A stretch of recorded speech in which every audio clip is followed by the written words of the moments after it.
Ram Hare Hare. Come on.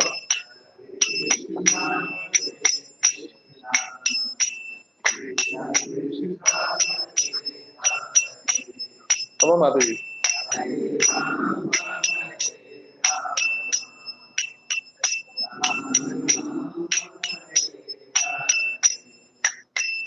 Hare Krishna,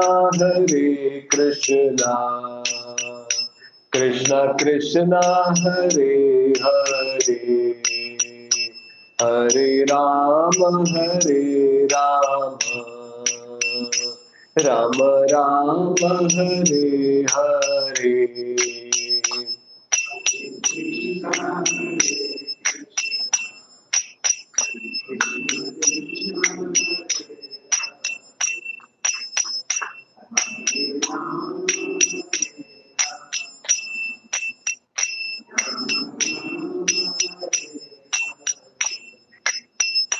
Hare Krishna, Krishna Krishna, Hare Hare, Hare Rama, Rama Rama, Hare Hare.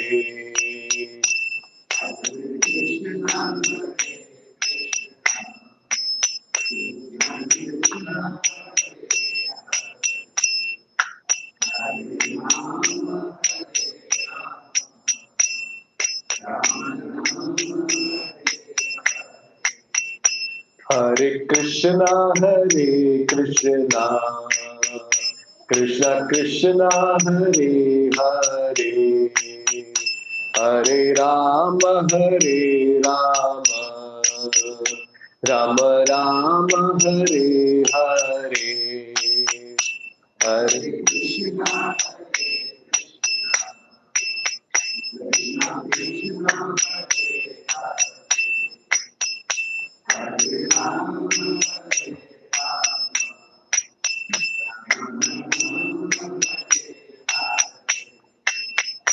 Hare Krishna, Hare Krishna, Krishna Krishna, Hare Hare, Hare Rama, Rama Rama, Hare Hare.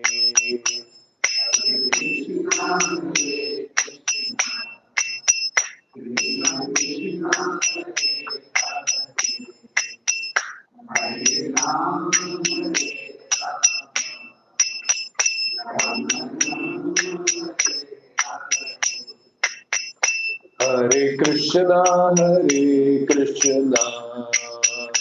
Krishna Krishna, Hare Hare, Hare Rama, Rama Rama, Hare Hare.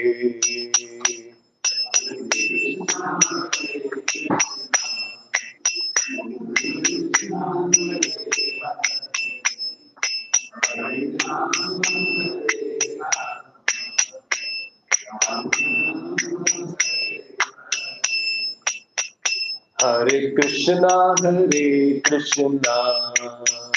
Krishna Krishna, Hare Hare, Hare Rama, Rama Rama, Hare Hare. Hare Krishna,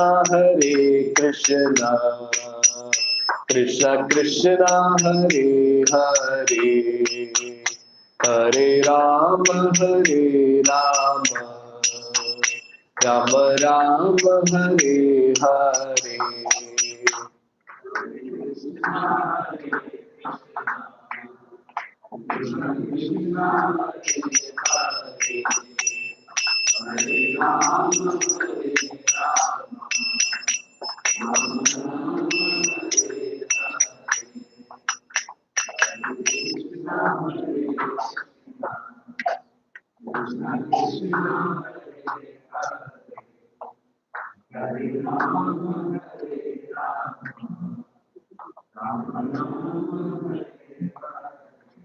Thank you so much.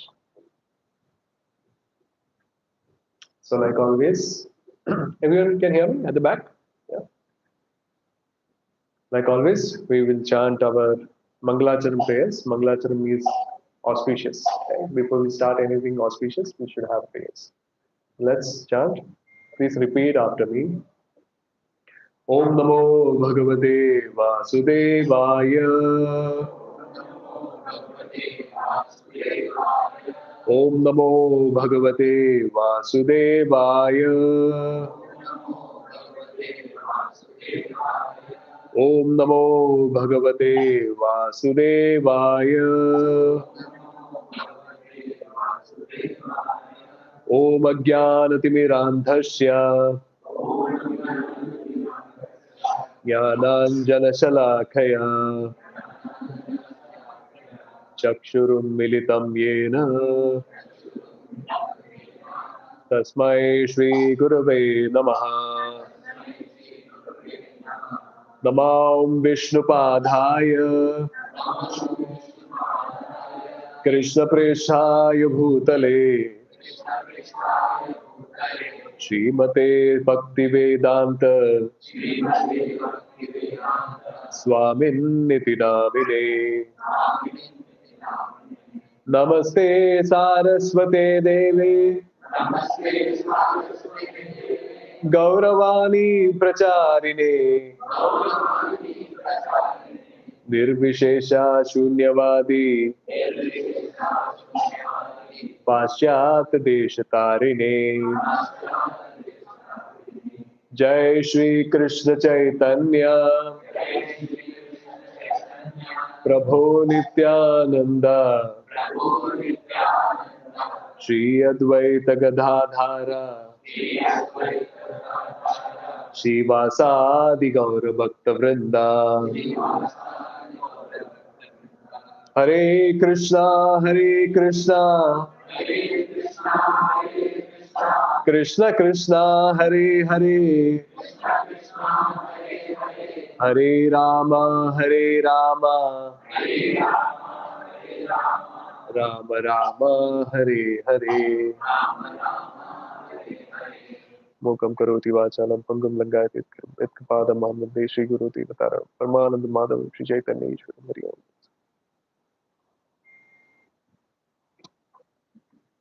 Hare Krishna.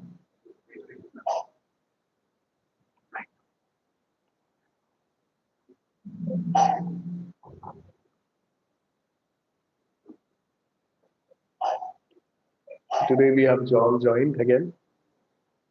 I was last night was raining heavily, right? I was just praying that it doesn't. Normally, you shouldn't pray that rain should stop, but I thought at least it's fine when our intention is that we want to learn Gita. Then it's fine to think and pray that let the rain at least stop in the morning. Thank you all for coming. So today's topic is very important topic, and I'm glad that you're all here. In our journey in spirituality, it's very important that we come across this particular path. In this particular moment where we have this particular question. So I'll come to that question and the session that we're going to have. So, like always, we want to dedicate our presentation, our session to A.C. Bhaktivedanta Swami Srila Prabhupada, Srila Prabhupada ki jai. It is because of Srila Prabhupada that we are all here. And I think a lot of gratitude should be there when we actually come into this session to Srila Prabhupada. And that's one of the reasons because all the devotees have a lot of gratitude towards a guru. And that's very important in spirituality. So Srila Prabhupada at an age of 70, when most of us are thinking about a retired life, Srila Prabhupada was a very revered sadhu in Vrindavan. Right? He didn't have to step out of Vrindavan. Right? Everything was set for him. He was so respected in Vrindavan. But at the age of 70, he decided that he will preach the message of Bhagavad Gita to the West. Right? 70, at the age of 70. Some of us here, 30, 40, 50. I can't even sit straight for some time. Right? In between the lecture also we are twisting ourselves, lifting our leg little bits. Right? So difficult. And this particular personality He traveled, right? And so he left Vrindavan, but he took Vrindavan in his heart and he established 108 temples in the span of 10 years. And this is not ordinary. If you see, when we preach to someone, it's very easy to at least preach to Indians. We have some kind of knowledge, right? Our parents, our friends, our relatives have at least told who is Krishna. Some of us have watched the serial Mahabharata, so we know a little bit of Krishna. But talking to people who are completely alien to the word Krishna or Bhagavad Gita and transforming their lives and making them a devotee, it's not very easy. Only a pure devotee can do that. Right? You or me, anyone who tries, we will actually not succeed in that. We may fail miserably. Right? And when we go to Vrindavan, every time I go to Vrindavan, the mood is totally different. It is only because Srila Prabhupada established so many temples, because he made so many devotees. So many people globally from US, UK, Japan, China, Russia, so many people throng and come to Vrindavan to see Radha and Krishna. And you should see them, they're planning. So we do our planning of going here, Kullu Manali or Pondicherry or wherever, like Goa, right? They plan so well because, and our plan is only maybe we are just going for a 4 or 5 days to Vrindavan and come back. They plan for 2 months at all.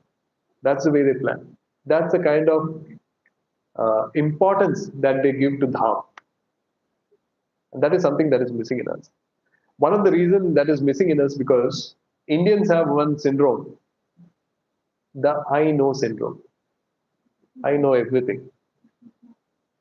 Right? So we have that syndrome. Even I had that syndrome, yes. Beginning of my spiritual life. I had the syndrome. I know everything. It's Krishna, right? I've seen the serial, so I know. Right? So that is there. So when you have that kind of syndrome, it's very difficult for you to take any kind of teachings. Right? You are actually blocking yourself when you have the I know syndrome. And these devotees didn't have that because they were like an open, like a board where nothing is written. Right? So it was very easy for them to take this wisdom and apply it in their daily life. So if you see their bhakti, there are times that I felt that I'm falling short. Right? We have to learn so much from them. They took it so seriously, and when they come to Vrindavan, the kind of austerities they take, they do the parikrama, the complete parikrama of Govardhan. So nice to see that. Right? Devotees all around the world just for the pleasure of Radha and Krishna. Right? So it's only because of Srila Prabhupada we are here. We are understanding the wisdom of Bhagavad Gita. And one of the important topics where we in the journey of spirituality, we come across so many gurus, right? And some of them exploit us, some of them cheat us, right? It's only because of Srila Prabhupada and Bhagavad Gita that we are able to understand the importance of how to avoid exploiting gurus and do I really need a guide? This is a session. Do I need a guide in my life? And it's a very important session in a spiritual journey. A lot of people think that uh, spiritual journey, since I don't trust anyone, I'll do it myself. Right? That's not the right way to look at it. There's a popular saying which says, if you want to walk fast, you walk alone. But if you want to walk far, you walk with many. Right? So it's very important to take help. Let us actually get into the session and discuss Arjuna. Everyone knows Arjuna. He was like the hero in Mahabharata. So there are a lot of things that we need to learn from Arjuna.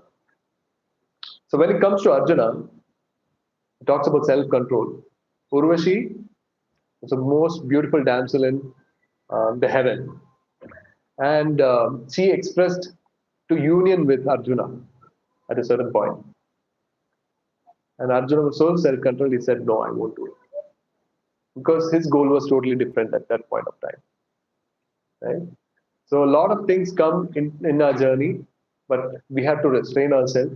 We have to have a lot of self-control, just like Arjuna. Respect for elders. That is something we need to learn from Arjuna, right? He used to respect everyone. If you see, at the end of Mahabharata, when all the Kauravas were killed, and Dhritarashtra was actually staying with the Pandavas, right? And there is a backstory where Vidura actually tells Dhritarashtra, it's time for you to move on, go to the Himalayas and actually get into the path of self-realization. And one day, Dhritarashtra just left the palace and went without even telling the Pandavas. You know, it's mentioned in Mahabharata, the Pandavas were so sad. Arjuna was so sad, he cried. And this is the same person who plotted to kill them all. But he took it as a duty to take care of him because it was just like a fatherly figure. Right? And he was so sad, and Pandavas were discussing among themselves, what did we do wrong that our father left us and went without even telling us? Right? And this is not something very just to show someone. It was a genuine cry from them that they were actually missing their father, Dhritarashtra. So that is one thing we have to learn is respect for elders from Arjuna. Another thing is Arjuna's meditation to shoot the targets. Everyone knows about Arjuna's skills, right? It's famous Arjuna's skills. If you read the Mahabharata, there is Draupadi Swayamvar. Everyone knows Draupadi Swayamvar, right? Does anyone know what was the task? I'm sure you all know. What is it? Can you all tell me?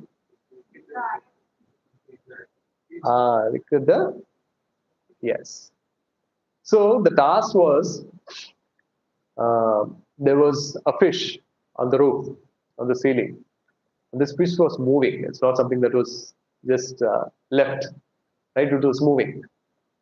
And Arjuna had to shoot it. How did he have to shoot it? He had to shoot high. Yes. And he couldn't see it. He was not supposed to see. He should see there's a water body down. And he should see the water body, see the reflection, and then shoot it. Just like the photo that we see here.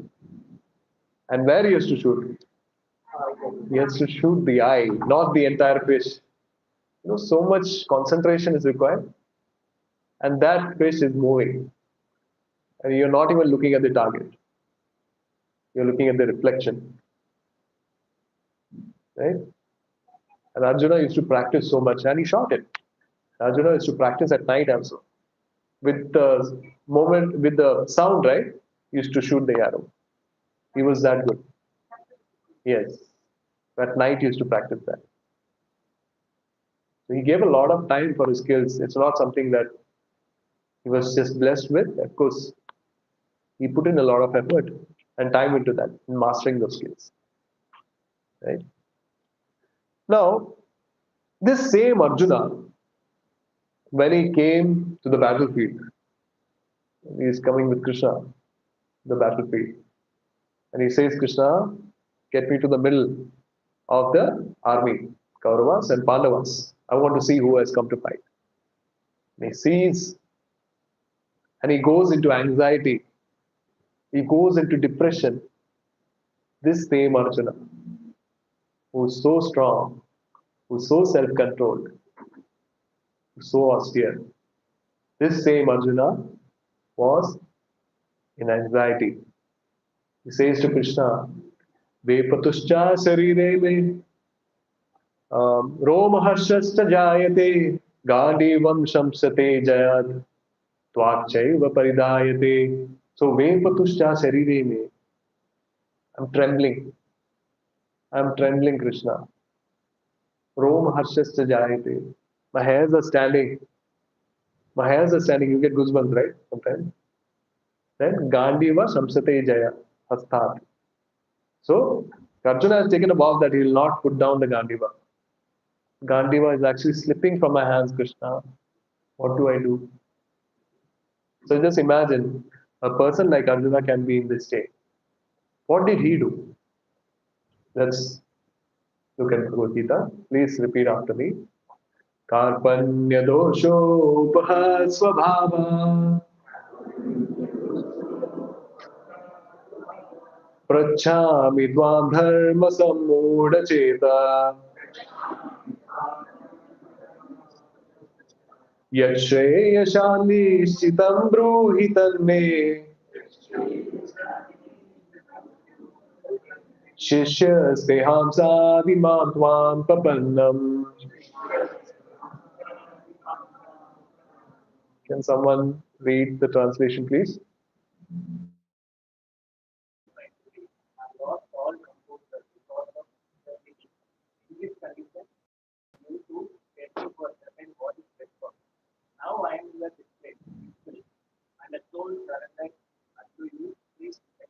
Thank you, Prabhu. This is from Bhagavad Gita, chapter 2, verse number 7. So if you see, so just see his humility, right? He's such a skill able person. And he says, Dosha upaha swabhava. I'm confused. Right? He said, Samuda cheta, that I'm confused. I'm confused, Krishna. Prachami tvam. Now you, I'm asking you, Prachami tvam.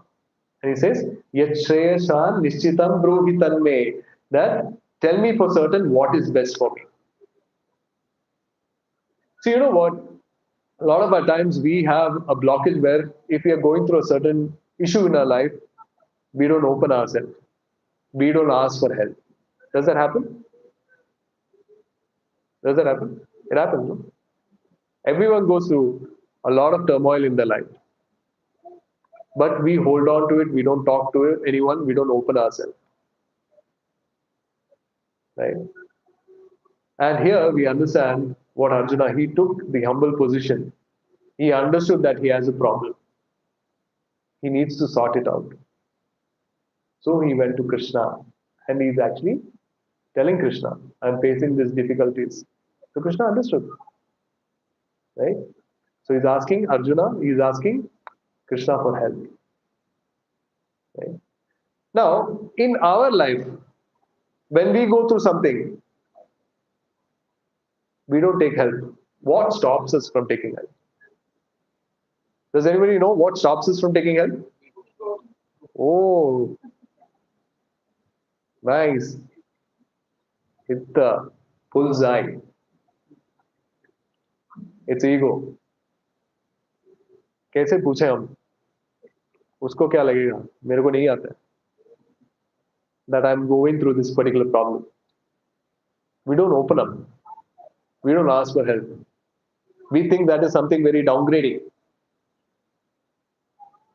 That is one of the reasons. Right? So one thing we have to understand, as human life, you have to understand that we can go wrong anytime. We can go wrong. We can't be perfect. And it is very important to ask help at that particular time. We should be so open that we should ask for help.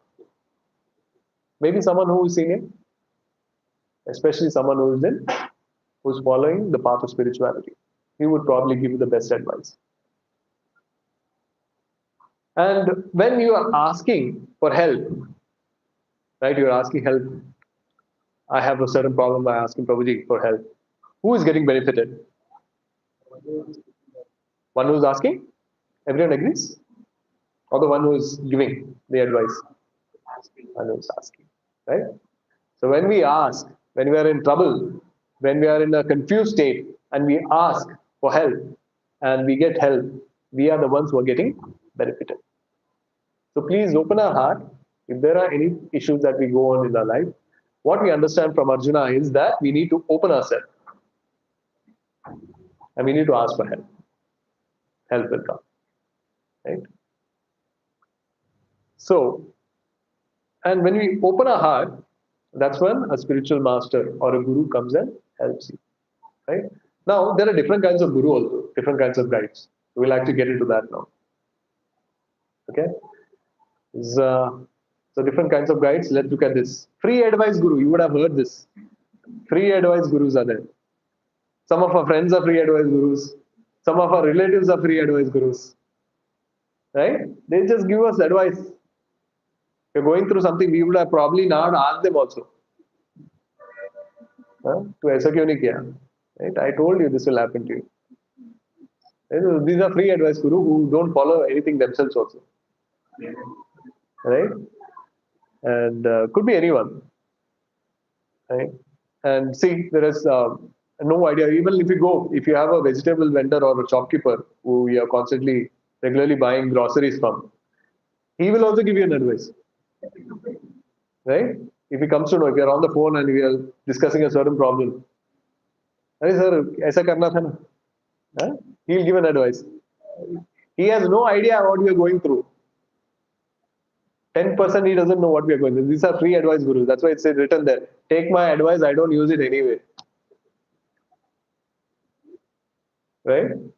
So we have to understand if that particular, he certainly doesn't have any kind of qualification also to help us. Right?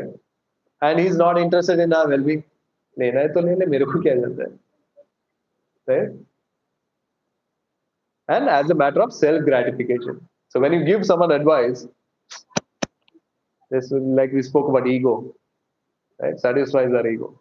अरे मैंने advice दिया उसको, मेरे से advice मांगा वो, right?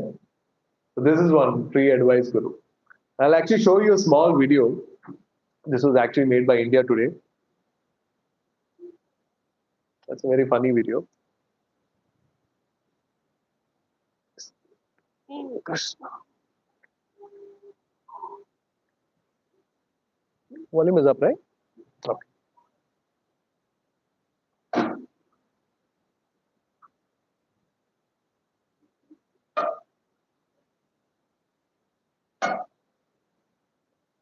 Uji, the volume. Will you please help?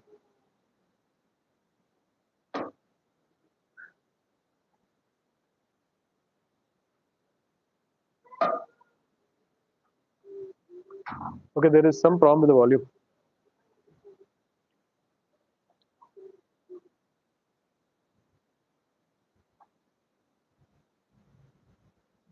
Actually, this was played by one of our senior devotees in some college or somewhere.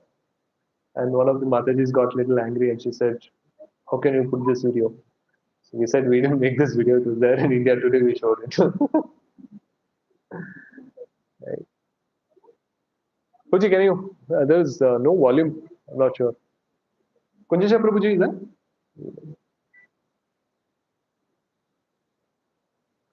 So I've turned on the TV only, I'm not sure if it's with the computer.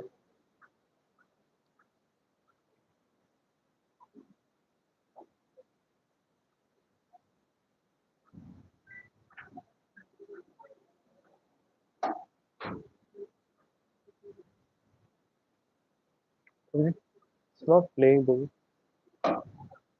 No volume is coming.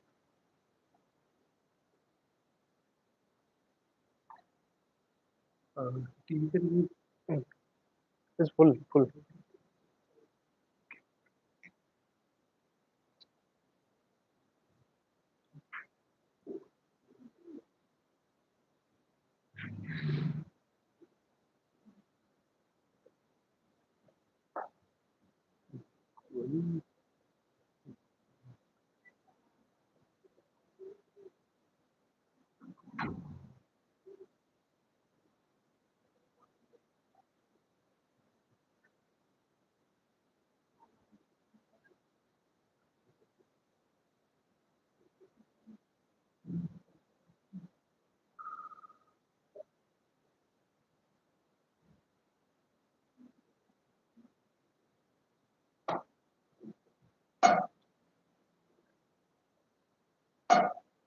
So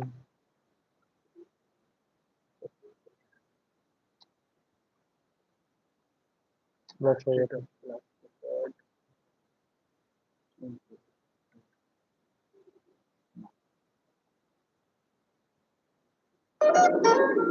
Can you hear now? Just concentrate. Huh?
So this was one video that India Today had made.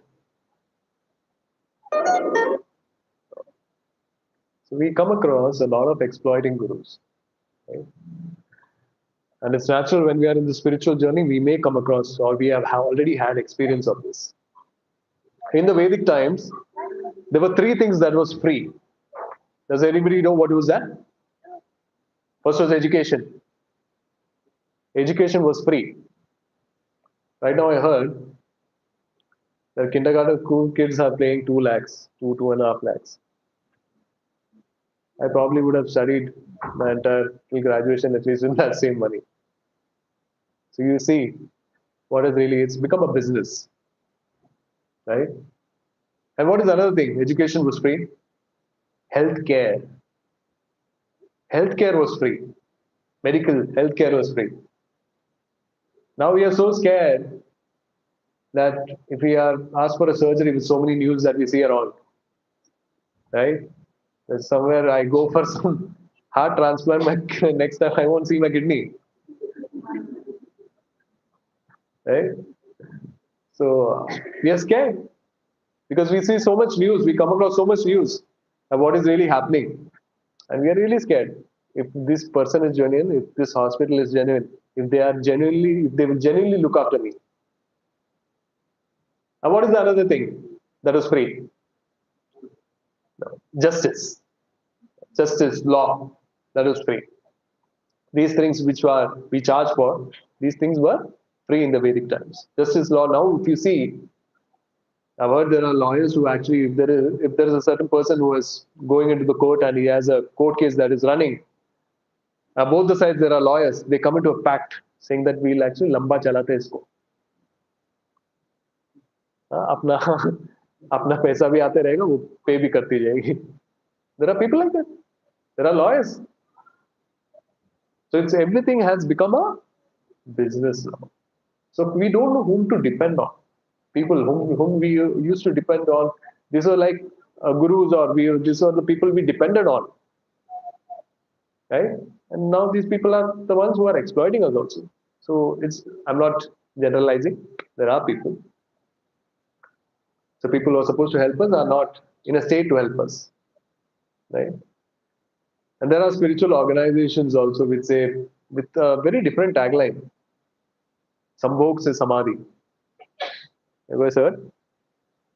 Sambhog se Samadhi. So it says, do so much of sensual gratification that in the last you'll get so tired and bored of it that you will become a self-realized man. This is nowhere mentioned in Shastras that this is the way to get Samadhi or attain Samadhi. The people who want to get exploited will get exploited. And today's class is actually for us to understand who is the genuine guru and how we can avoid these exploitations. Right? And in the TV also, we used to see so many things used to come up. People go to a spiritual guru and ask. See, a lot of things is mistakes also from our part also. Right? We are all educated people. I've seen an educated person only asking a lot of gurus, Prabhuji, मेरा ये नहीं हो रहा. This is not from ISKCON, this is some other organization. And he was asking, मेरा promotion नहीं हो रहा, क्या करूं? And this is a question you're asking a spiritual person. And the spiritual person also was in an exploitative mode. Said, कौन से colour का मोजा पहनते हो आप? तो बोला, ब्लैक पहनता हूँ, कल से ब्लू पहनना, सब ठीक हो जाएगा, कल से ब्लू पहनना. And the rest of the people are clapping. Oh God, what a solution. Right? See, what happens is when we are pressed in our life, we are pressed with so much issues in our life. We are going through a certain turmoil in our life. And there are certain people who take advantage of that. And that particular person, जिसको promotion ही नहीं हो रहा कितने साल से, सब कुछ try कर लिया, कुछ नहीं हो रहा. Now the only respite is listening to this particular Guruji. He goes to the Guruji. Guruji says, change your moja. And he thinks, this one I was not doing. Maybe this will work. Right? So when we go to a spiritual guru, we don't know what to ask. Yeah. So why do bogus gurus exist? Right? Why do bogus gurus exist? See, one of the reasons is we actually go to gurus for, if you are going to a spiritual person, we go with our material problems. Right? So promotion नहीं हो रहा है, घर पे बीवी और husband झगड़ा कर रहे हैं, हम लोग बहुत झगड़ा कर रहे हैं, गुरुजी क्या करें अभी? गुरुजी वो ही शादी नहीं किए हुए हैं, उनको जॉब के बारे में कोई प्रमोशन नहीं, वो जॉब भी छोड़ के बैठे हैं वहां. Right? He's a spiritual person, you're asking such questions to him. So he may be able to help you, but these are not the questions that we ask to a spiritual person. Right? There are so many satsang that we see on TV. It used to be so funny. Now I don't see it happening, but earlier I have seen this. क्या पहले, हाँ आशीर्वाद आशीर्वाद, he changed moja and आशीर्वाद, he's blessing everyone. They fall at his feet and flat, entire family is down. So we should know that not that all godmen are fake, some are exploitative. So we should understand how we know who is exploitative and who is genuine. That is very important in the path of spirituality. This is very important. Right? People in general don't know, right, what is the qualification of a genuine guru. This is why bogus gurus exist, huh? And why to approach a guru? Like I said, you approach a guru, you ask for material problems. That is not the way you approach a guru. Right? If you're approaching a spiritual guru, you ask a spiritual question. Material problems will take, you will get understanding of how to deal with material problems. Right? So tell me one thing. Why do people go to a spiritual organization? I need answers. For peace? Then? What is Adri? Mode of seeking. Okay. Spiritually elevated. Ha. Fulfill your spiritual needs. But generally, thanks. You have all attended 4 sessions. So I'm happy that you're giving answers from the Gita. Right? But one, Pariprashnena. So one thing, generally, if we go general public, general people outside, they go to spiritual organization, like Prabhuji said, for peace. For peace of what? Peace of mind. Now, we all attended peace of mind. Now, we all attended the last 4 sessions. We all attended the body and soul session. Yes? So let's dig deep into this. Peace of mind, people go to a spiritual organization. Material bodies, what are the 2 coverings? Gross body and subtle body. Gross body, what does this cover? What all is? 5 elements. Subtle body, what does subtle body cover? And Krishna says, these are all my material energies. One is gross and one is subtle. But these are all material energies. Now, mind is a material energy. So, peace of mind comes as a spiritual question or spiritual need. Does that come under that? What does it come under that? It is material. So, Krishna has actually divided everything. So, when we go to a peace, we're asking for peace of mind to a spiritual organization. We can't say it's spiritual.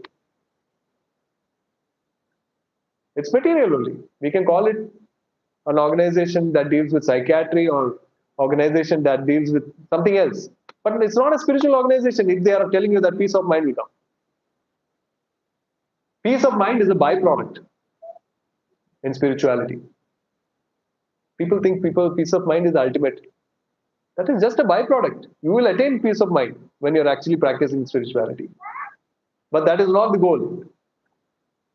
So that's what matters. So people go for peace of mind, but the ultimate goal is something else. Right? So let's look at the qualification of a genuine guru.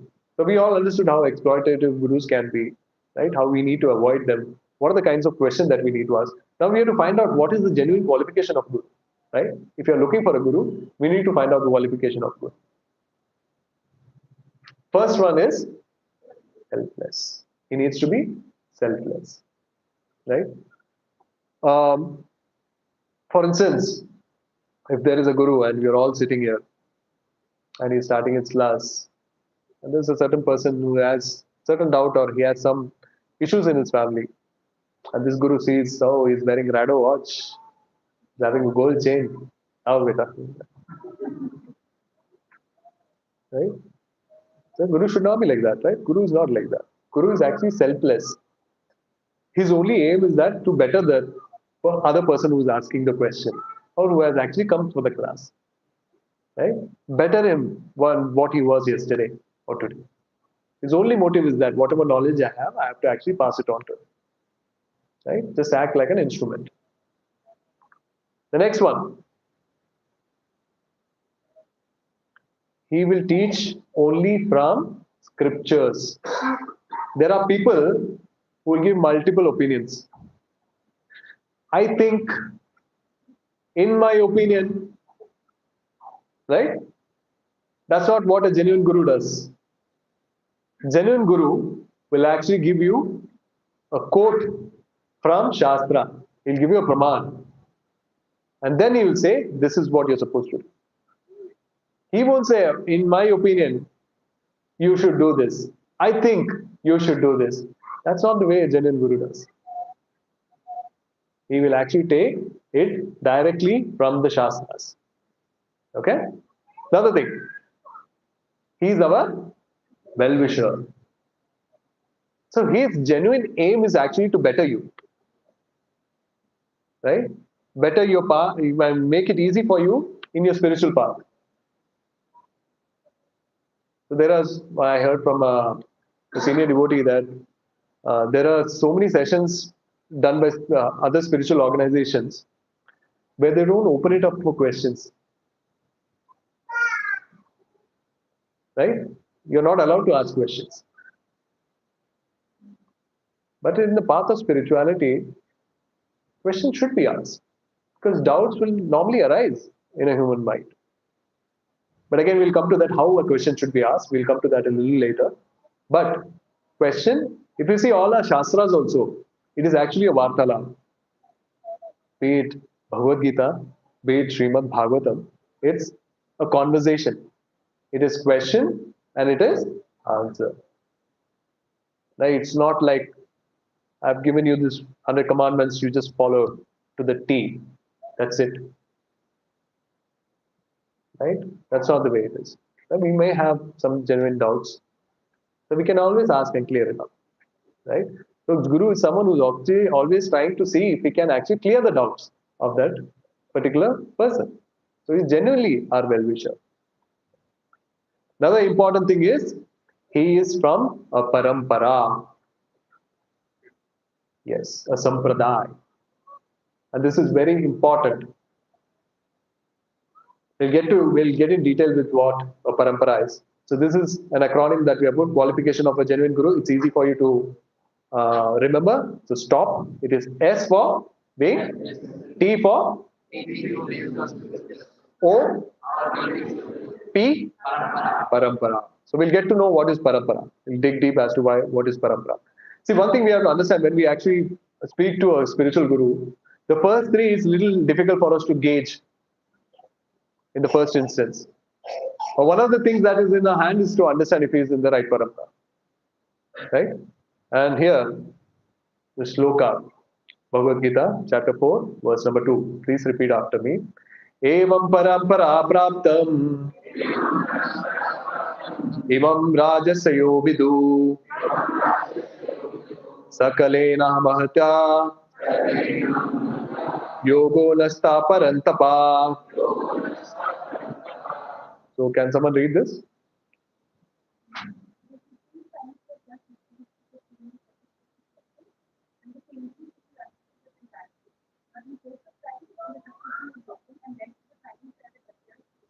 Right. So Krishna is explaining how the spiritual science was delivered or how it passes on. He says it passes on through a parampara. Right? A parampara is just like guru disciplic succession. A guru is there, he learns the shastras, he teaches his disciple, the disciple learns, he becomes a guru, he teaches the next one. And that particular parampara goes on. That is the general idea of parampara. Right? So when you go to a particular guru, you need to ask what parampara do you belong. And you just can't belong to any other parampara because there are 4 genuine paramparas that is prescribed in Padma Puran. Let's get into that. Sampradayena vihna ye mantraste nispalam mada ata kalau bhavishyanti chatvara sampradayena Sri Brahmarudha Sanaka Vaishnava Shiti Pavana Chatvaraste Kalau Bhavya Hyukkale Purushottamat Ramanujam Sri Svichakre Madhvacharyam Chaturmukha Shiv Vishnu Swaminam Rudro Nimbadityam Chatushana. This is where a quote in Padma Puran where it mentions about 4 authentic sampradaya. There is no 5th one, there is no 6th one. There is only 4 authentic sampradaya. Right? So let's dig into deep. What are those 4 authentic sampradayas? This is already mentioned. So let's dig deep. The 4 authentic sampradaya. The first one, it says Lord Brahma, and then everyone knows Madhvacharya, right? Everyone knows Madhvacharya is quite famous. Then we from Sri Lakshmi ji, it comes to Ramanujacharya. Everyone knows Ramanujacharya? Yeah. And then it's from Lord Shiva, it comes to Vishnu Swami. These are all acharyas, big acharyas. And then from 4 Kumaras, it comes to Nimbarakacharya. These are the 4 authentic sampradayas. The first one is called Brahma Sampradaya. The second one is called Sri Sampradaya. Third one is called Rudra Sampradaya. And 4th one is Kumara Sampradaya. Okay? So these are the 4 sampradayas that is. And when it comes to ISKCON, do you all know which sampradaya we follow? We come under? Yes, it's the Brahma Sampradaya that we come under. Brahma Madhava Sampradaya. Okay? So everyone knows, everyone's very famous. Everyone. So if you see Ramanujacharya, it's more, the Sri Sampradaya is a little more predominant in the south. Right? And if you see Rudra Sampradaya, it's more predominant in the Rajasthan areas. Right? Rajasthan areas you will find Rudra Sampradaya. And then we have Kumar Sampradaya, that is found more in the Mathura region. Right? So these are the 4 authentic sampradayas that is mentioned in Padma Puran. Right? So it's very important to understand if you're asking for help, if you're joining any kind of spiritual organization, that what kind of sampradayas that particular person belongs to. Right? You have to find problem with the sampradaya. No. So this is the first way to, like I mentioned, no, stop. We understood how to find a genuine guru, right? And one of the parameter is if that particular guru falls under any of these parampara. If yes, then it's a genuine parampara. Then you can start your process. Okay. Parampara is just like a guru disciplic succession. How the lineage, how the knowledge flows, right? How the knowledge flow from Krishna, Lord Krishna, and how it flows to the ultimate us beneficiary. So that's a lineage, right? So that's how it flows. So if you see, I'll get to that in our Bhagavad Gita as it is also, right? I'll just get to that. There is a section in the start where it shows 32 acharyas, right, from Lord Krishna, Lord Brahma, and then 32 acharyas are there. So that's the disciplic succession. That is a 32 main predominant acharyas, right? And that section that will actually show you how it has been coming, how the message has been coming, right? So it's very important to be very open when it comes to um, dealing with a parampara or dealing with a certain guru, right? There is a certain kind of mood that we need to imbibe, right? Um, so how to approach a spiritual master? This is very important. So once we find out what are the qualifications of a genuine guru, how do we approach a spiritual master? It's very important. Again, for this, there is a praman in Bhagavad Gita itself. Please repeat after me. Tad vidhi pranipatena pariprashnena sevaya upadekshanti se janam jnaninas tattvadarshina. Can someone read, please? Just try to learn the truth by approaching a spiritual master. Different from submit to you and render service unto you. The self-realized soul can impart knowledge unto you because they have. Yes. Thank you so much. So here we understand what is the kind of mood that we need to have when we are actually approaching a spiritual master. Right? Krishna says, first we should be pranipatena. We should be submissive, humble. Right? So what happens if we are in a very challenging mood and you challenge the guru? ऐसा तो नहीं होगा. हाँ? आप जो बोले मैं मानता ही नहीं. Right? So if you see a person who is in a challenging mood, a lot of pride or ego, whatever, there is a word called, he's already full of it. We say, no, he or she is already full of it. So when you're already full of it, whatever the spiritual master gives you, you will not be able to take it. It's already full of it. It will overflow into you. So it is said that we should be pranipatena, humble. So that's why I say, just like Arjuna, right? Though he was in a situation, but he took help. So guru is someone who knows the way, who goes the way, and who shows the way. Right? You can write it down. Guru is someone who knows the way, who goes the way, and shows the way. Right? At times, it's very difficult for all of us to put faith in someone.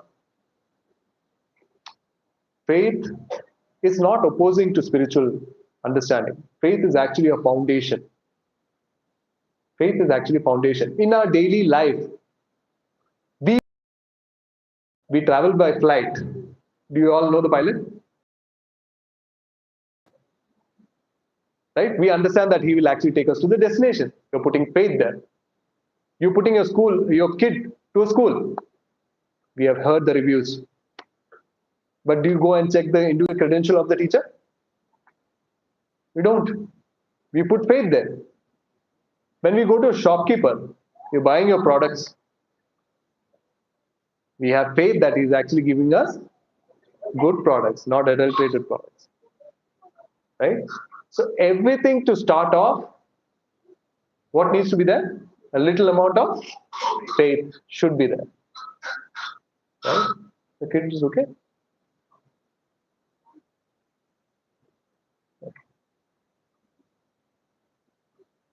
right? So that's one of the reasons. Once you have faith, our mood should be very submissive, because we have to understand as a human mind, we don't know everything in this world. The Guru actually helps you open new dimensions. Our vision right now is just like a horse with blinders. Whatever we have experienced, this is what we see. A Guru actually widens what we need to see with the help of Shastras. Right? So first, be submissive, humble mood. And then, pariprashnena. You can ask questions. Right? Because certain things in our life, not that everything we know.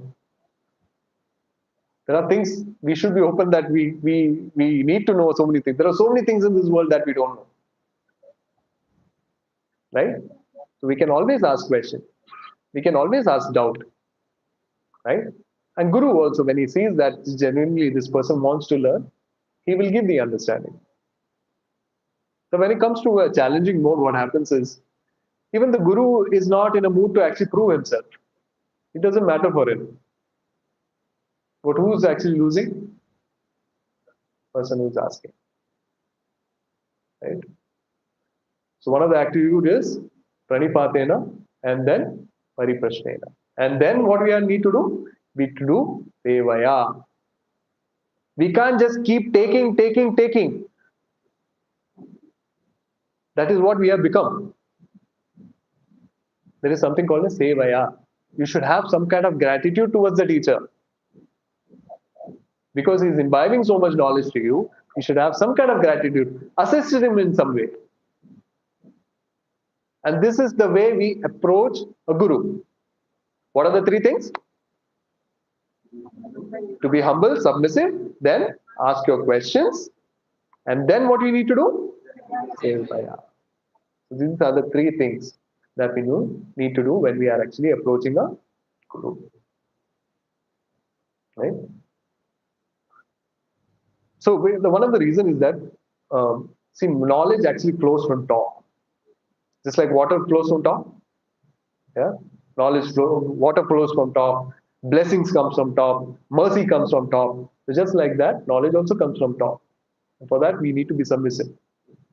If we act full of it, like I said, I know everything, then we don't become that patra to take. If you're already full of something, how will you take more? If you have the feeling that I already know, how will you become a genuine patra and take more knowledge? Right? So it's very important to have an open mind. There are things that I may not know. There are things that I want to learn. And when you have genuinely that kind of intention, whatever the Guru is actually trying to convey, that will touch your heart. And then that is when your spiritual life starts. Otherwise, you will keep questioning. You will keep questioning, right? Challenging mode. You get an answer. It may be satisfying. It may not be satisfying. You'll continue. Go again somewhere else. Question. Ultimately, there is no genuine transformation in your heart. Right? Genuine intention should be to learn. Right? That is the main intention. Okay. So let's look at one of the reasons that, since we are talking about Guru, it's very important that we actually talk about our founder Acharya Srila Prabhupada. So Srila Prabhupada, like I mentioned, at the age of 70, which was in 1965, such a revered, respected sadhu left Vrindavan. Normally people, sadhus, want to leave their body in Vrindavan. Right? He had all the facilities to be there, be in Dham, devote his life to Krishna and just leave his body there. But what did he do? He actually went to the US to preach the message of Bhagavad Gita at the age of 70. Right? I already see some of you all moving right now. You know how he went? Cargo ship. Cargo ship. Not even passenger ship. Cargo ship. You know, cargo ship, what is there in cargo ship? There is cargoes and probably one or two rooms where the captain uses and his crew uses. And between that, a 70-year-old man, and all he had was Bhagavatam set in Bhagavad Gita and 40 rupees.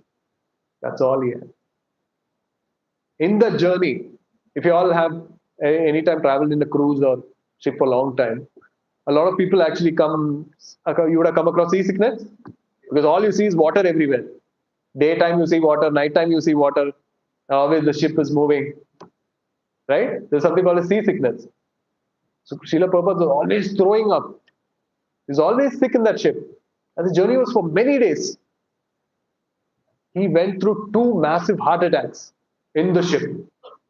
So Srila Prabhupada writes a diary, or daily he writes a diary. And he writes, Lord, if I get one more attack, I won't survive. So facing so many challenges in his life, he actually went. What happens to us? If we are going in a journey, today if I want to go to maybe Malleshwaram, I take my car, I vomit once, I return, take a U-turn and go back to my house. The same thing. It was Mr. Pandya who was the ship captain. He said, Swamiji, he saw his situation. There's another ship coming this side. I can actually send you. You go with them back. He was feeling so bad for Swamiji. He was feeling so bad for Srila Prabhupada. But he said, no, I have a mission. And my mission is to actually spread this knowledge. And he went. What would have happened if Srila Prabhupada had taken that U-turn? We will not be having a Bhagavad Gita session here. So when we go to a destination, we already plan, right? When I'm booking a flight to a certain destination, we already plan what we need to do, where I will stay, and things like that. So Srila Prabhupada is someone who didn't have a plan. He went there was no one to receive. Such a respected Swami. He didn't have a place to stay. Such an old man, 70-year-old man. In Saffron, he is gone. There are people who don't know who is Srila Prabhupada also there. He went there. And that's why we call him selfless. That's why we call him selfless. Because if you look at all the parameters that I told you about the genuine qualifications of a guru, Srila Prabhupada will tick all the parameters. Selfless. He was not into it because there was a time when Srila Prabhupada had a lot of disciples, right? It's easy for anyone to say that this person is actually faking it. When he comes into a crowd, he's faking it. So there was a disciple, I will check Srila Prabhupada, he said. And for 1 week, he was with Srila Prabhupada. Whenever Srila Prabhupada was sleeping, whenever Srila Prabhupada was translating the books, through 24 hours. And after 7 days, that person asked, how is this person? How is this guru? He fell at his feet and he said, he is a genuine sadhu. You know why? He didn't want to impress anyone. He was not looking for any kind of accolades. All he wanted to do was preach the message of Bhagavad Gita. Right? And so important. That's why we come across all the 4 points that I mentioned, being selfless, well-wisher from the parampara, and teachings as per scriptures. If you see Srila Prabhupada's, if you hear Srila Prabhupada's lecture, one lecture, you take one verse and lecture, you will see how many verses he quotes in that particular lecture from various other Puranas, various other scriptures. That's how a genuine guru should be. According to me, in my opinion, is not the way a genuine guru is. As per Srimad Bhagavatam, as per Bhagavad Gita, as per Lord Krishna, this particular verse, this particular chapter, that's how you quote. That's how a genuine guru is. Right? And he established this wonderful establishment called ISKCON, where we are all part of this particular family, genuinely trying to understand the wisdom of Bhagavad Gita. Right? So it's with a lot of gratitude that we actually come, and it's only because of Srila Prabhupada that I am there here. A lot of devotees, all of you are here. Right? Even the Janmashtami that we did is only because of Srila Prabhupada, because he wanted it to be celebrated across the world in a grand way. So that devotees can come, take darshan of the Lord, can learn from the wisdom of Bhagavad Gita. right? A temple should be a place where you learn. Right? Normally, a temple, if you go, if you see any of the ISKCON temples, if you have seen, we go there, it's not just take darshan of the Lord and just go. There are discussions. Always there will be a class at a specific time. And it's very important. Otherwise, you take just the darshan of the Lord without even knowing what Lord is, who Lord is, what He is expecting, what kind of darshan you will do. Again, you will go for the same material and promotion नहीं हो रहा है, बीवी के साथ झगड़ा हो रहा है. So the same things will go, right? So it's very important. So that's one of the reasons that we are here. We thank Srila Prabhupada for this opportunity. I thank Srila Prabhupada for this opportunity to actually speak to you all, because he has made this platform for all of us. Right? And just a small video. Please have a.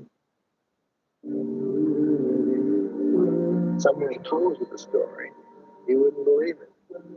He's starting an effort, and it turns into an international movement.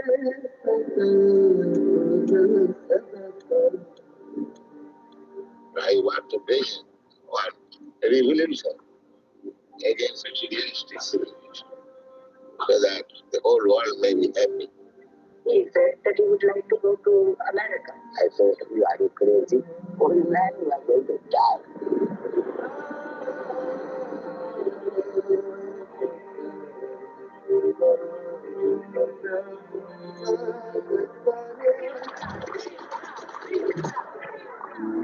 Suddenly this new force from the east was coming. People began to look towards India. There was a sentiment that the ancients knew something. If I see this person, a soul, struggling just like I'm struggling in my body, then all of a sudden we're family, and I have a reason to love you. That's deep. Our mission is to see everyone become happy. It gave some sort of backbone to my life.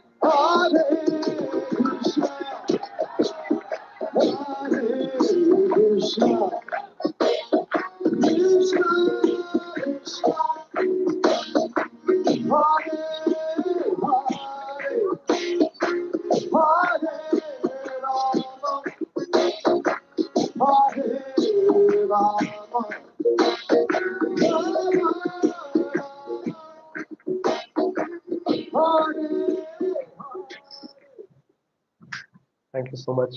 See what Srila Prabhupada gave us in the span of 10 years. Wrote more than 80 volumes of books, traveled the globe 14 times in 12 years. We traveled from US till back, jet lag 1 week, we are wasted. 1 week. And this old man traveled 14 times all around the globe. For what? Just for preaching. Then established 108 plus temples. We have temples everywhere. Bangladesh, Pakistan, Russia, everywhere we have temples. It's only because of Srila Prabhupada. Initiated 5,000 plus disciples all over the world. Did all these in the advanced age between 70 and 82. A time where we think we will not get out of our house. Right? This is what Srila Prabhupada's contribution is towards Sanatana Dharma.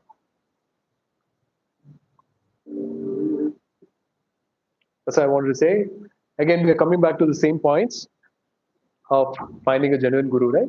So just how Srila Prabhupada actually fits into that particular parameter, right? Being selfless when the captain of the ship told him that Swamiji, you will die, please go back.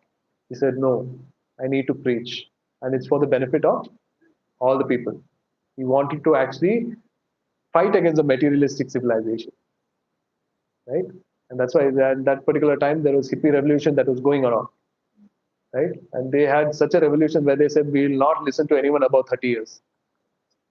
Imagine, he made disciples there, right?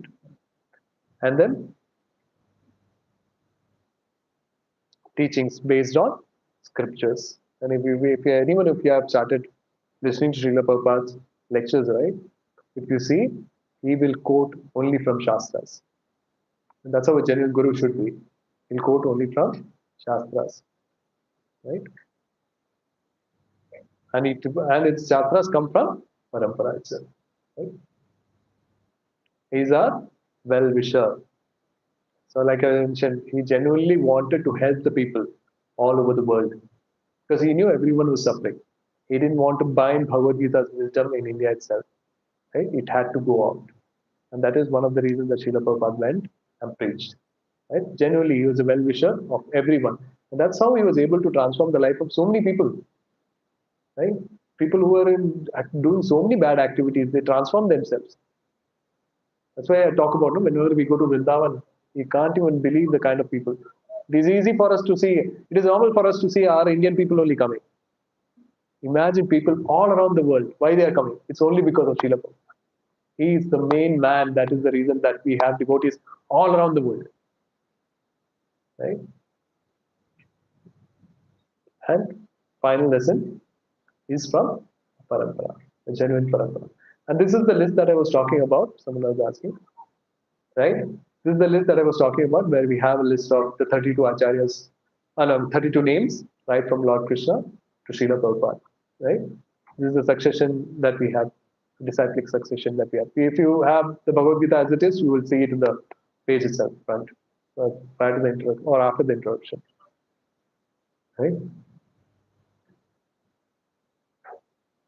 So again, we went through this, wrote more than 80 books. Yes, we went through all this. Yeah? So he gave all this to actually tell us the importance of human life. That people are just wasting their life just by only endeavoring for materialistic activities. We heard about that, right? Last time, what is the difference between a human form and an animal form? We all understood how important the human form is, right? And this particular philosophy was deepened when we actually read the Bhagavad Gita. And that is what Srila Prabhupada gave to the world, right? Right. So 3 practices for quick spiritual advancement. Everyday mantra meditation, Wala chanting on a daily basis. Very good, very good. I need to see some more hands by next week. Please do chant, right? It's not for my benefit, it's for your benefit, right? Let's not keep this just as a Sunday activity. And like I said, no, if you want to build a habit, do it on a regular basis, right? Just don't take it as like you have. What we do is bhakti, no, we keep it as pickle. You have big, vast feast. So many items are there. Small item will be pickle. That is how bhakti is in our life. Right? So bhakti should be practiced on a daily basis. There should be a balance that we need to maintain. Regular study of Bhagavad Gita. We have made it easier. You have a Shloka a day app. So please read through that. Right? It's all for your benefit only. Right? Every day people have taken the pain to actually explain all the 700 shlokas in Bhagavad Gita. Right? So please do take help from that. And then don't miss any Sunday Gita course. I see a lot of familiar faces. I'm so happy that you're all coming. So please continue, because this is one important topic. Do I need a guide? Right? A lot of people who have gone through a lot of gurus in a very exploitative way, and they feel, no, this is not, I will do it myself. So when we get any kind of fever and we go to a particular doctor and that doctor doesn't treat us well, do we completely neglect all doctors? No, right? We'll find a better one. Right? Similarly, if we have gone through such exploitative gurus in our life, it's fine. Now we understand how to look at a genuine guru. Right? Okay, so what I'll do is, I wanted to finish early. We'll open it up for question and answers. Next week we won't be having classes because we have a yatra. So next week we won't have classes. Just want to let you know. The following week we'll have a nice festival session. I'll actually invite Karthika Prabhuji to come. So that'll be a nice festival session we'll have, right? So please do come for that. And yes, I would like to open it up for question and answers. Any questions that you have, please? What is the difference between bhajan and chanting? What is the difference? Bhajan and chanting would be, it could be considered in a similar way. And bhajan is simply glory. Both are actually for glorifying the Lord only. It's in a different mood that we do it. right? Bhajan will be a set of songs also that way. And chanting is something like it's bhajan is something that we do it for in a congregational way, and chanting also is something that we do on a individual level, and we can do it on a congregational level as well. So both are one in the same only in the sense we can take it one in the sense one is sung, one is chanted. And that is another way to look at it also. Both are but anyways glorifying the names of the Lord, right? Okay.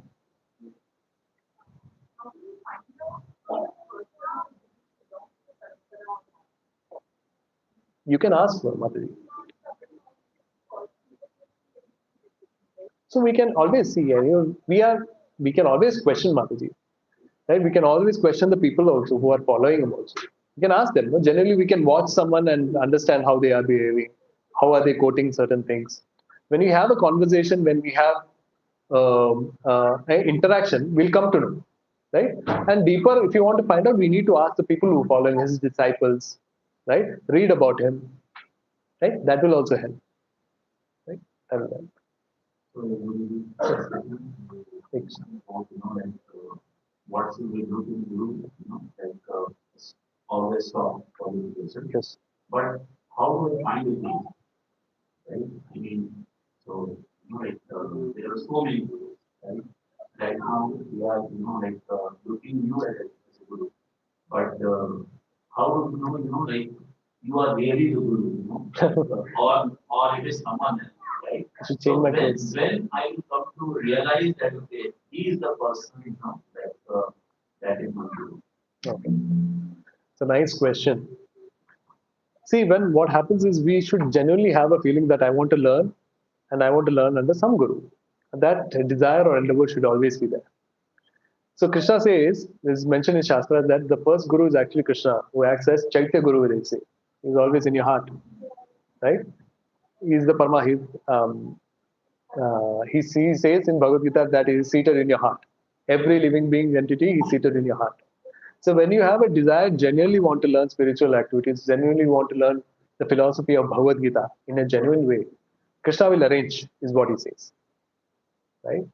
And also there are times, also we can look at another sense is that if a person has enough amount of sukruti in his past life, right? Some of you would have already had, and that's one of the reasons that you're already here listening to Bhagavad Gita, right? It is also that when you are actually have carried enough amount of sukruti and punya in your previous life, also it connects. So that's how Krishna connects you to the people also, right? And that's where you start the journey, and that's when you start understanding the Bhagavad Gita. That's when you understand what is parampara and what are the other parameters that I should be looking at, right? And you can always, because the interaction is always there. You can interact with the person, you can interact. See, one thing you have to find out, even when you're looking at a spiritual organization, you look at the people that are coming out of that organization, right? When you look at the tree, what do you see? The fruits that are there in the tree. What are the kinds of fruits that is borne by the tree? It says, Palena Prayachati. And this particular Bhagavad Gita has been transforming people's life. Why only ISKCON, you see so many devotees always chanting and doing all this? There must be something in that Bhagavad Gita. Right? That's when people come. And then there is curious state of mind that you come. And Krishna within will actually help you also, to help you find the genuine Guru. Right? But at least that desire or endeavor should be from our part, that we are genuinely looking for someone to help us. Right? Then he will help. Any other questions? Yes.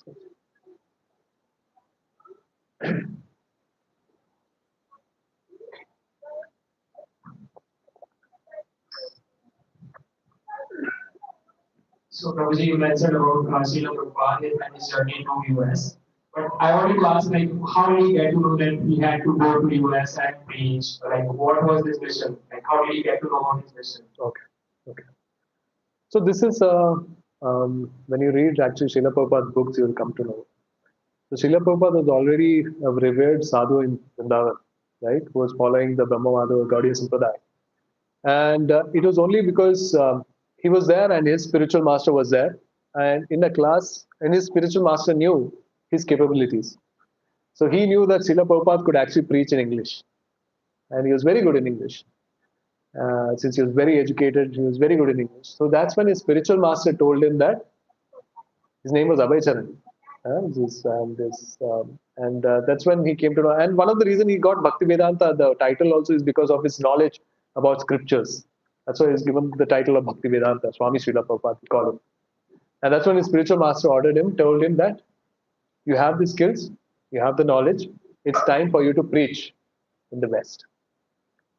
So if you see, Srila Prabhupada was actually following the orders of his spiritual master, his Guru. Okay? Yes, please. Related question to this one. You said when he decided to go to the West and so we have seen that most of the gurus are genuine gurus, what they are now. Why that West whenever something leads to the West and they start acknowledging, then we have seen Indians, we and Indians start acknowledging that. Until that, we don't, like, let's say yoga also, it is an Indian thing and they started there, but no one acknowledged till it reached the West and they started doing it. So why West is overall? Right. Very nice, genuine question. And that is one of the reasons also Srila Prabhupada actually went to the West. So he understood that we are so westernized right now. Anything, do we find Gurukuls here now? Anyone? Everyone's looking for international schools, right? Everyone's looking for international schools. And then in that way, nobody wants to build Gurukul because they know nobody will come to Gurukul. ISKCON has few Gurukuls. But nobody wants. Everyone wants international schools. My kid should go into international curriculum and learn all this. And yes, so westernization is there everywhere too, and that's one of the reasons that Srila Prabhupada also thought that people here, like we know, like I said, we have that I know attitude, our syndrome, right? And but one thing that we do is when we follow the Westerners in fashion, food, whatever they do, we follow them, movies, whatever. So Western approval is always there too, right? So Srila Prabhupada came to know that at least for the benefit, ultimate goal was to actually benefit everyone and benefit his fellow Indian men also. So he knew if actually the whites will start following, they get transformed, our people also will start seeing that and there will be some transformation. And actually that helped. A lot of people are thinking, no, when they come into Vrindavan, when they see Mayapur, when they see Instagram videos also, when US, UK, they do Rath Yatra, lakhs of people come. They're trying to find out what is really happening. And that's when they dig in, they find out it's from ISKCON, it was Srila Prabhupada who did this, and Westerners are actually following Sanatana Dharma, what really changed them, what Bhagavad Gita they read, and actually they start. Western approval was always there, probably. Unfortunately, we can't help it because that was, following session, we'll be actually talking about something called as lost wealth, where we'll actually talk about how Western civilization impacted us, how they broke the Vedic culture. We'll actually dig deep into that. Very interesting session, right?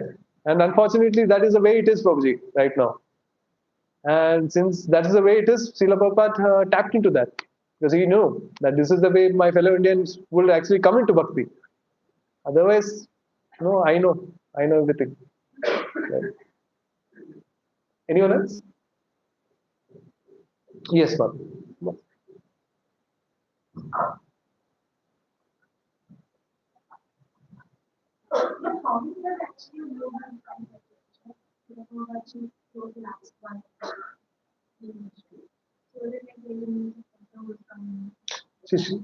Thank you, Mataji. So, Srila Prabhupada is actually an acharya. So, there are different sets of gurus actually. When you come, there are two sets of gurus if you to make it very simple. One is a Shiksha Guru. Shiksha Guru is from someone who actually gives you the Shiksha, the knowledge. Right? It could be anyone. Right? Shiksha Guru could be anyone. And there is someone called as Diksha Guru. Diksha Guru is someone who will actually initiate you. Right? Initiate you in the sense, it's called, in scriptures, it's called Dvija. That you are twice born. Right? Once you are already born to your material parents, and second time when your Guru initiates you, that is called Dvija. You are twice born because your spiritual master is your parent. Right? So, what was the question, Madhuri? How many years? Yeah, how many years after? Right. So, Srila Prabhupada has already handed over people. There are a set of Guru Maharajas who are already there, which Srila Prabhupada has told them that you all can initiate. So, we already have that. So it is a parampara should always follow, right? It can't break anywhere. So Srila Prabhupada has already given that. So we have a set of Guru Maharajas who are already there, who are actually initiating Gurus. And that's where most of our devotees at a certain stage, when they have gained sufficient knowledge and they feel that I'm going to take this very seriously. And that's when they take the vows and go to a Diksha Guru. And Diksha Guru is the one who actually takes them, connects them to the parampara. And that's where actually your spiritual journey starts. Right? So hope I have answered your question. Any questions? I'll take one more question.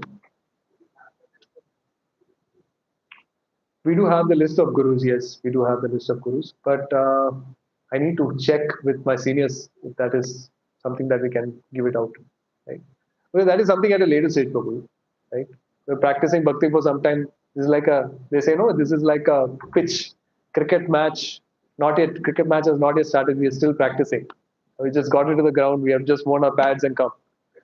Yes, net practice. Yes.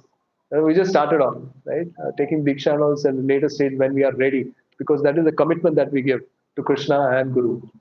And that's a very strong commitment that we need to give. That is not something that we can straight away in 1 month or 2 months we can do. Right? It takes time. We have to learn a lot as well. Right? So what we'll do is we'll actually start with mantra meditation. So today we have a very unfortunate news that one of our devotees lost Dayalu Prabhuji and Paramakanti Mataji. So Dayalu Prabhuji is a Kirtaniya. One who you see is Harish Prabhu. It's not the one. Prior to that, we had Dayalu Prabhuji, and his father actually gave up his body today. So let's all chant one time for his journey, right? Hare Krishna, Krishna Krishna, Hare Hare, Hare Ram, Hare Ram, Ram Ram, Hare Hare. So let's do one round of chanting now. We'll chant for 5 to 6 minutes. Yeah, let's all chant together. If you have any other questions, right, I'm here. So please do ask your questions. Right?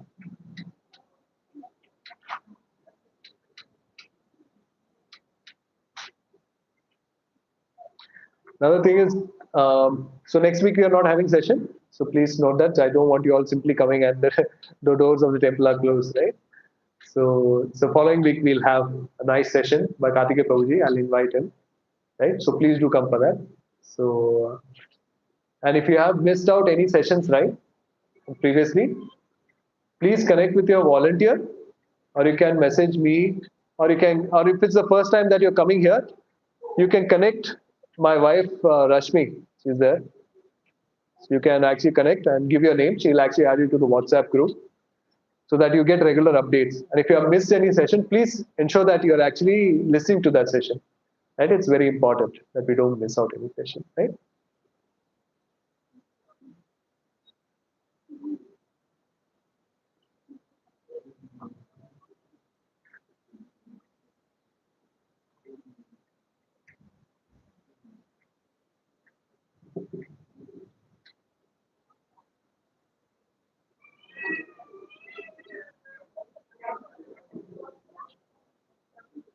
Kunjasha Prabhu, that music Prabhu.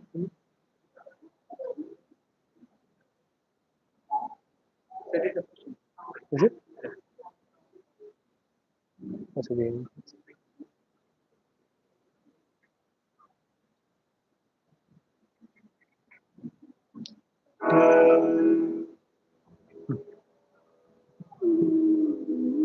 Hare Krishna. I hope everyone has got the beats. I request you all to close your eyes. Next 5 minutes, we are completely dedicating this to the Lord. Right? It's very important to do our chanting. And this is the time. And it's very beneficial when we are doing it together. Congregational chanting is mentioned, Srimad Bhagavatam is the best way in Kali Yuga for self-realization, because we are with like-minded people. So close your eyes. The next 5 minutes, park all your thoughts. We will deal with that after 5 or 6 minutes. This 5 or 6 minutes is our interaction with the Lord. and nothing else should come in between that. Please repeat after me. Jai Shri Krishna Chaitanya Prabhu Nityananda Shri Advaita Gadadhara Shri Vasadi Gaur Bhakta Vrinda. Chant with me. Hare Krishna, Krishna Krishna, Hare Hare, Hare Ram, Ram Ram, Hare Hare, Hare Krishna, Krishna Krishna, Hare Hare, Hare Ram, Ram Ram, Hare Hare, Hare Krishna, Krishna Hare Hare, Hare Ram, Ram Ram, Hare Hare, Hare Krishna, Krishna Krishna, Hare Hare, Hare Ram, Ram Ram, Hare Hare, Hare Krishna, Krishna Krishna, Hare Hare, Hare Ram, Ram Ram, Hare Hare Krishna, Krishna Krishna, Hare Hare, Hare Ram, Ram Ram, Hare Krishna, Krishna Hare Hare, Hare Ram, Ram Ram, Hare Krishna, Krishna Hare Hare, Hare Ram, Ram Ram, Hare Krishna, Krishna Hare Hare, Hare Ram, Ram Ram, Hare Krishna, Krishna Hare Hare, Hare Ram, Ram Ram, Hare Krishna, Krishna Hare Hare, Hare Ram, Ram Ram, Hare Krishna, Krishna Hare Hare, Hare Ram, Ram Ram, Hare Krishna, Krishna Hare Hare, Hare Ram, Ram Ram, Hare Krishna, Krishna Hare Hare, Hare Ram, Ram Ram, Hare Krishna, Krishna Hare Hare, Hare Ram,